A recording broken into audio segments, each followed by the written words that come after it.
രാജ്യസഭയുടെ വർഷകാല സമ്മേളനം ഇപ്പോൾ നടക്കുകയാണ്. എല്ലാവരും ഉറ്റുനോക്കുന്ന ഒരേ ഒരു സംഭവമുണ്ട്, അത് ചർച്ചയ്ക്ക് എടുക്കുമോ എന്നുള്ളതാണ്. നമുക്കറിയാം ഓപ്പറേഷൻ സിന്ദൂർ മറ്റൊന്നുമല്ല, ഓപ്പറേഷൻ സിന്ദൂർ തന്നെയാണ്. കാരണം പ്രതിപക്ഷം വല്ലാണ്ട് അത് കാത്തിരിക്കുകയാണ് അത് ഒരു സമ്മേളനത്തിൽ പറയാൻ. ഏതായാലും 29-ാം തീയതിയാണ് ഓപ്പറേഷൻ സിന്ദൂറുമായിട്ടുള്ള ബന്ധപ്പെട്ട ചർച്ച നടക്കുന്നത്. എന്തായിരിക്കും? അല്ല, ഓപ്പറേഷൻ സിന്ദൂറുമായി ബന്ധപ്പെട്ട് രാജ്യസഭയിൽ ഒരു ചർച്ച ഉണ്ടാകുകയാണെങ്കിൽ അത് ഏറ്റവും വലിയ തിരിച്ചടിയാകാൻ പോകുന്ന പ്രതിപക്ഷത്തിനാണ്. അത് ഒരു BJP പ്രതിപക്ഷത്തെ കുഴിയിൽ ചാടിക്കുന്ന രീതിയിലേക്കുള്ള തന്ത്രങ്ങളുമായിരിക്കും ചിലപ്പോൾ രംഗത്ത് വരുന്നത്. കാരണം ഈ രാഹുൽ ഗാന്ധിയുടെ അതോടൊപ്പം തന്നെ പ്രതിപക്ഷത്തിലെ ഏതെങ്കിലും ഒരു പാർട്ടിയുടെ ഭാഗത്തു നിന്ന് എന്തെങ്കിലും ഒരു അനാവശ്യമായ പരാമർശം ഉണ്ടാകുകയാണെങ്കിൽ അത് BJP വലിയ രീതിയിൽ തന്നെ രാജ്യദ്രോഹ പരാമർശമായി ചിത്രീകരിച്ച് അത് രാഹുൽ ഗാന്ധിക്കെതിരെ തിരിച്ച് എന്തായാലും, കാരണം പ്രത്യേകിച്ച് ബീഹാർ തെരഞ്ഞെടുപ്പ് ഉൾപ്പെടെ വരികയാണ്. ബീഹാർ തെരഞ്ഞെടുപ്പിലെല്ലാം നാം കണ്ടതാണ്, ഓപ്പറേഷൻ സിന്ദൂറിന് പിന്നാലെ തന്നെ നരേന്ദ്രമോദി ആദ്യമായി റാലി നടത്തുന്നതും അതോടൊപ്പം തന്നെ അതിൻ്റെ രീതിയിലുള്ള വലിയ പ്രചരണങ്ങളും ആദ്യം അഴിച്ചുവിടുന്നത് കണ്ട് നാം ബീഹാറിലെ തെരഞ്ഞെടുപ്പിലാണ്. ബീഹാറിലെ തെരഞ്ഞെടുപ്പിൽ നാം കണ്ടിട്ടുണ്ട് പ്രചരണ യോഗങ്ങളിൽ പിന്നീട് BJPയുടെ പതാകയോ JDUയുടെ പതാകയോ അല്ല നാം കാണുന്നത്, ഇന്ത്യയുടെ ദേശീയ പതാക ഉയർത്തിയുള്ള വലിയ രീതിയിലുള്ള ഒരു പ്രചരണമാണ് നാം ബീഹാറിൽ കണ്ടത്. അതുകൊണ്ട് തന്നെയാണ് ഇത് തുടക്കത്തിൽ ചർച്ച ചെയ്യണമെന്ന് ആവശ്യപ്പെട്ടത് പ്രതിപക്ഷ പാർട്ടികളാണ്. ഓപ്പറേഷൻ സിന്ദൂറുമായി ബന്ധപ്പെട്ട് ചർച്ച നടത്തണമെന്ന് ആവശ്യപ്പെട്ടത് പ്രതിപക്ഷ പാർട്ടികളാണ്. പ്രതിപക്ഷ പാർട്ടികൾ എന്തായാലും ആദ്യം ഒരു തുടക്കത്തിൽ അവർ ആവശ്യപ്പെട്ടെങ്കിലും പിന്നീട് അതിൽ നിന്ന് പിന്മാറുന്ന ഒരു അവസ്ഥ ഉണ്ടായിരുന്നു. പക്ഷേ ഇപ്പോൾ സർക്കാർ കൃത്യമായി തന്നെ ഈ രാജ്യസഭ സമ്മേളനത്തിൽ 16 മണിക്കൂറിലധികം ആ ഒരു ചർച്ചയ്ക്ക് തയ്യാറാകുന്നു. എനിക്കൊന്ന് കോൺഗ്രസിന്റെ തന്നെ കുഴി മാന്തിയെന്ന് തോന്നുന്നു അല്ലേ? കാരണം കൃത്യമായിട്ട് ഇത് ഏതെങ്കിലും ഒരു നേതാവ്, ഏതെങ്കിലും ഒരാൾ ഇതിനകത്ത് നെഗറ്റീവായിട്ട് ഒരു ചെറിയ വേർഡ് പോലും പോയി കഴിഞ്ഞാൽ അത് വലിയൊരു പ്രശ്നത്തിലേക്ക് തന്നെ വഴിതിരിക്കും. അതുകൊണ്ട് സൂക്ഷ്യം കണ്ടേ പ്രതിപക്ഷത്തിന് ഇതിൽ ചോദ്യങ്ങൾ ഉന്നയിക്കാനും സംസാരിക്കാനും ചർച്ച ചെയ്യാനും പാടുള്ളൂ എന്നുള്ളതല്ലേ? കാരണം ഈ ഓപ്പറേഷൻ സിന്ദൂറിന് പിന്നാലെ തന്നെ ഈ കോൺഗ്രസ് അടക്കമുള്ള കക്ഷികളെ വലിയ രീതിയിൽ വിമർശിച്ചിട്ടുണ്ട്. അതെങ്ങനെയെന്ന് പറയുമ്പോൾ രാഹുൽ ഗാന്ധിയുടെ പരാമർശമാണ്. രാഹുൽ ഗാന്ധി ആവശ്യപ്പെടുകയാണ് ഇന്ത്യയുടെ ഭാഗത്ത് നിന്നും എത്ര വിമാനങ്ങൾ തകർന്നിട്ടുണ്ട് എന്ന ചോദ്യം വന്നപ്പോൾ BJP അതിനെ പ്രതിരോധിച്ചതോ അസീം മുനീറിന്റെ ഫേസുമായി അദ്ദേഹത്തെ താരതമ്യം ചെയ്ത് പകുതി അസീം മുനീറിന്റെ മുഖവും പകുതി രാഹുൽ ഗാന്ധിയുടെ മുഖവുമായ രീതിയിലുള്ള ചിത്രങ്ങൾ പ്രചരിപ്പിക്കുകയാണ്. അത് രാഹുൽ ഗാന്ധി ഉൾപ്പെടെയുള്ള കോൺഗ്രസ് നേതാക്കൾ ചെയ്യുന്ന ഒരു വലിയ മണ്ടത്തരമാണ്. കാരണം ഈ BJP നേതാക്കൾ പോലും ആദ്യഘട്ടത്തിൽ ഈ ഓപ്പറേഷൻ സിന്ദൂറുമായി ബന്ധപ്പെട്ട് പ്രതികരിക്കാൻ അവർ തയ്യാറായില്ല. പൂർണ്ണമായി തന്നെ സൈനികരാണ് അതിൽ പ്രതികരിക്കുന്നത്, ഉദ്യോഗസ്ഥരാണ് പ്രതികരിക്കുന്നത്. അത് അവരുടെ രാഷ്ട്രീയമായിരുന്നു. ആ രാഷ്ട്രീയം തിരിച്ചറിയാൻ എന്തായാലും രാഹുൽ ഗാന്ധിക്ക് പിഴയ്ക്കുന്നതാണ് പല തെരഞ്ഞെടുപ്പിൽ അവർക്ക് പരാജയമായി മാറുന്നത്. കേരളം പോലെയല്ല, നമ്മുടെ സൗത്ത് ഇന്ത്യ പോലെയല്ല, വലിയ രീതിയിൽ ദേശീയതയുമായി ബന്ധപ്പെട്ട് നിൽക്കുന്ന ജനവിഭാഗങ്ങൾ തിങ്ങിപ്പാർക്കുന്ന പ്രദേശങ്ങളാണ് ഇനി ബീഹാർ ആയാലും ആസാം ആയാലും തെരഞ്ഞെടുപ്പ് വരാനുള്ളത്. ആ തെരഞ്ഞെടുപ്പെല്ലാം ലക്ഷ്യമിട്ട് തന്നെയാണ് BJP മുന്നോട്ട് പോകുന്നത്. അതുകൊണ്ട് തന്നെയാണ് ഈ രാജ്യസഭയുടെ ചർച്ച അവർ കൃത്യമായി തന്നെ മുതലാക്കും. പക്ഷേ ഇന്ത്യയിലെ സാധാരണക്കാരായ ജനങ്ങളും ഇത് കാത്തിരിക്കുകയാണ്. ഓപ്പറേഷൻ സിന്ദൂറുമായി ഇന്ത്യക്കകത്തുള്ള ജനങ്ങൾ മാത്രമല്ല, പാകിസ്ഥാൻ ഉൾപ്പെടെയുള്ള നിരവധി രാജ്യങ്ങൾ ഒരുപക്ഷെ ആദ്യമായിട്ടായിരിക്കും ഈ ഒരു രാജ്യസഭയുടെ ഈ സമ്മേളനം ഉറ്റുനോക്കുന്നത്. കാരണം എന്താണ് ഇതിനകത്ത് പ്രതിപക്ഷം ഉൾപ്പെടെ ഉള്ളവർ ആരോപിക്കുന്നത്? പ്രത്യേകിച്ച് പാകിസ്ഥാൻ ഇത് ശ്രദ്ധയോടെ വീക്ഷിക്കുക.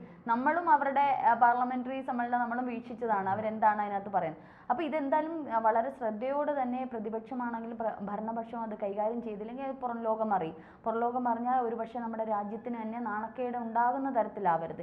29-ാം തീയതി 16 മണിക്കൂറാണ് ചർച്ചയ്ക്ക് വെച്ചിരിക്കുന്നത്. പക്ഷെ അവിടെ ഒരു പക്ഷേ പ്രതിപക്ഷത്തിന് പിടിച്ചു നിൽക്കാൻ പറ്റുന്ന ഒരു ചോദ്യമുണ്ട്, പഹൽഗാമിൽ എങ്ങനെയാണ് വീഴ്ച ഉണ്ടായത് എന്നുള്ളത്. ഒരു പക്ഷേ അത് വെച്ച് ഉന്നയിക്കുവാണെങ്കിൽ ഭരണപക്ഷം എത്തരത്തിലായിരിക്കും പ്രതികരിക്കുന്നത്? അല്ല, അതാണ് പെഹൽഗാമിലെ വീഴ്ച മാത്രം ചൂണ്ടിക്കാട്ടി മാത്രമേ പ്രതിപക്ഷം അതിൽ പ്രതികരിക്കാനുള്ള സാധ്യതയുള്ളൂ. അങ്ങനെ അല്ലാതെ മറ്റേ രാഹുൽ ഗാന്ധിയുടെ, കാരണം ഈ രാഹുൽ ഗാന്ധിയുമായി ബന്ധപ്പെട്ട ചോദ്യമുണ്ടല്ലോ, ഈ ഇന്ത്യയുടെ എത്ര വിമാനങ്ങൾ തകർന്നു എന്നത്.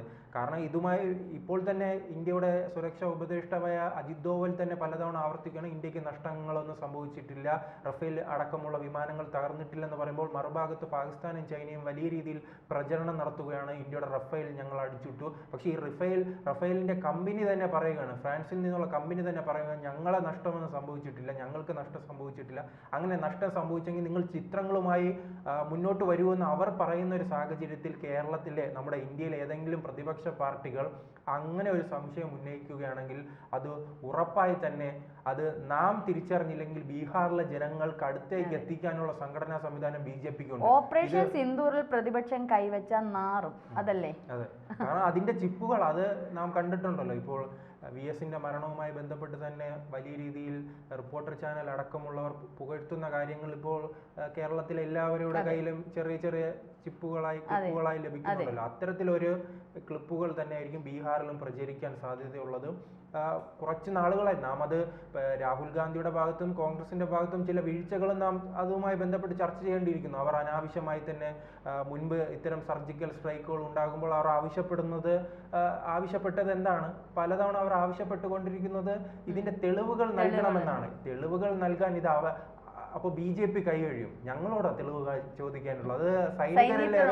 സൈന്യം എന്ന് പറയുന്ന രാജ്യമാണ്.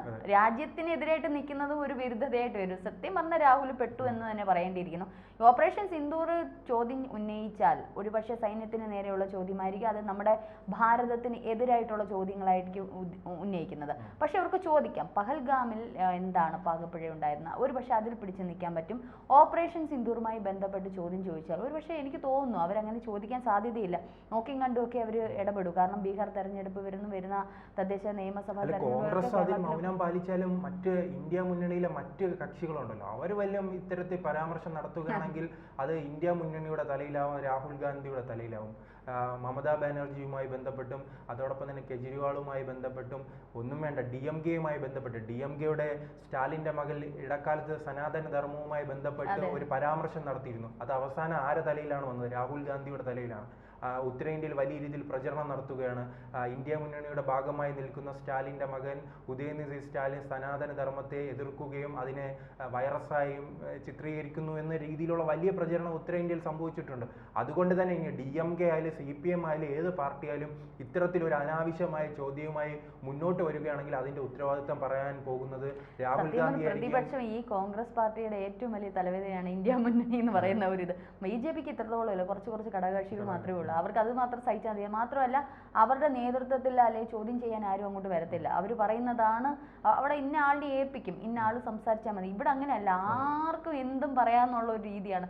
അതുകൊണ്ട് തന്നെയാണ് കോൺഗ്രസിൽ ഇത്രയധികം പാളിച്ചകൾ വരുന്നത്, പരാജയങ്ങൾ വരുന്നത്. അപ്പോൾ ഏതായാലും പാർലമെന്റ് രാജ്യസഭയിൽ ഉന്നയിക്കുന്ന ചോദ്യങ്ങൾ ഒരുപക്ഷെ ഇതിന് മുന്നേ കൂട്ടി ആരൊക്കെ എന്തൊക്കെ ചോദിക്കണമെന്ന് എഴുതി കൊടുത്ത് വേണം ചോദിക്കുക. അല്ലെങ്കിൽ വല്ലാണ്ട് പിഴവ് പറ്റിയാൽ ഇനി കോൺഗ്രസിന് ഒരു ഉയർത്തെഴുന്നേൽപ്പ്. കോൺഗ്രസിന് പിഴവിനായി മറ്റൊരു കോൺഗ്രസ്സുകാരൻ അങ്ങനെ കാത്തിരിക്കുകയാണ്. പേര് ശശി തരൂരാണ്. കാരണം ഈ ഓപ്പറേഷൻ സിന്ദൂറുമായി ബന്ധപ്പെട്ട് BJP കോൺഗ്രസ് പോരിനേക്കാൾ നമ്മൾ കൂടുതൽ കണ്ടത് ശശി തരൂർ കോൺഗ്രസ് പോരാട്ടമാണ്.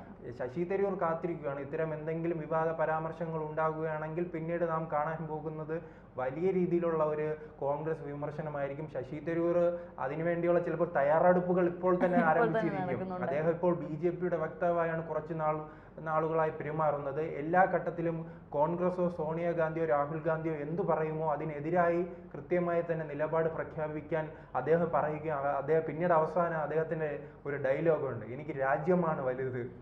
അല്ലെ, അത് സ്ഥിരമായി അദ്ദേഹം ഇപ്പോൾ പറഞ്ഞു വരുന്നതാണ്, എനിക്ക് പാർട്ടിയല്ല വലുത്, രാജ്യമാണ് വലുതെന്ന്. പക്ഷെ പലതവണ ഇദ്ദേഹത്തിന് രാജ്യമാണോ വലുതെന്ന് നാം പരിശോധിക്കേണ്ടിയിരിക്കുന്നു. പലതവണ അഴിമതി കേസുകൾ ഉൾപ്പെടെ വന്നിട്ടുണ്ടല്ലോ. ഈ IPL-യുമായി എല്ലാം ബന്ധപ്പെട്ട്, കൊച്ചി ടെസ്റ്റ് കേസുമായി ബന്ധപ്പെട്ട് അഴിമതി കേസുകൾ ഉൾപ്പെടെ വന്ന ഒരു നേതാവാണ് ഇദ്ദേഹം. അപ്പോൾ ഇദ്ദേഹത്തിന് എത്രത്തോളം രാജ്യസ്നേഹം ഉണ്ടോ, അതോടൊപ്പം തന്നെ ഇപ്പോൾ എങ്ങനെ പെട്ടെന്നൊരു രാജ്യസ്നേഹം വന്നു എന്നും നാം സംശയിക്കേണ്ടിയിരിക്കുന്നു.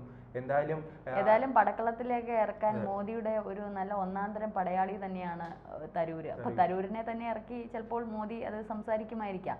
ഏതായാലും അത് വല്ലാത്തൊരു ക്ഷീണമായിരിക്കും കോൺഗ്രസിന്. കോൺഗ്രസിന്റെ പ്രതിനിധി തന്നെ കൊടുക്കേണ്ടുന്ന മറുപടി എന്നുള്ളത് വരുമ്പോഴത്തേനെ എന്തായാലും കോൺഗ്രസിനെ സംബന്ധിച്ച് ഈ ഇടക്കാലം പരിശോധിക്കുകയാണെങ്കിൽ ഏറ്റവും നിർണായകപരമായ ഒരു ദിവസമാണ് ഈ മാസം 29-ാം തീയതി.